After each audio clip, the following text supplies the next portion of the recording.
નર્મદા લાઈવમાં તમારું સ્વાગત છે। રાજપીપળા બજાજ ફાઇનાન્સ અને રાજપીપળા એસીસીના ઉપક્રમે ગઈકાલે રાજપીપળા રાજપાડીના બિઝનેસ ડીલરો ચેનલ પાર્ટનરોને આગામી દિવાળીની સિઝનમાં વધુ બિઝનેસ કરવા માટે મોટિવેટ કરવા માટે મિલાપ 2024ના બેનર હેઠળ એક કાર્યક્રમનું આયોજન કરવામાં આવ્યું હતું। કંપનીએ ઓક્ટોબર અને નવેમ્બરમાં સ્પેશિયલી એક સ્કીમ રાખી છે બે ટાર્ગેટ અલોકેટ કરીને।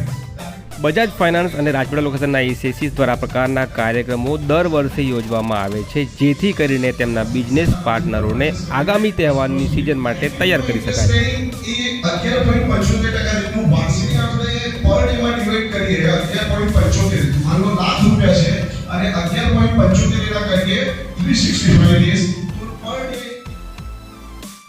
ત્યારે આ કાર્યક્રમમાં રાજપીપળા અને રાજપાડીના ડીલરો ખૂબ મોટી સંખ્યામાં હાજર રહ્યા હતા। બજાજ ફાઇનાન્સના area sales manager Dinesh Gomase, BSM Sahil Shaikh, Rajpipla લોકેશનના એસી સાજિદભાઈ મેમણ અને બીએસએમ અર્જુન દેવકુલે હાજર રહ્યા હતા અને તમામ ડીલરોને તેમણે મોટિવેટ કર્યા હતા। સાથે સાથે સમગ્ર વર્ષ દરમિયાન સારો બિઝનેસ કરતા ડીલરોને ટ્રોફી આપી તેમને પ્રોત્સાહિત કરાયા હતા, તેમજ બજાજ ફાઇનાન્સ સાથે જોડાયેલા વર્કિંગ સ્ટાફને પણ પ્રોત્સાહિત કરવામાં આવ્યા હતા।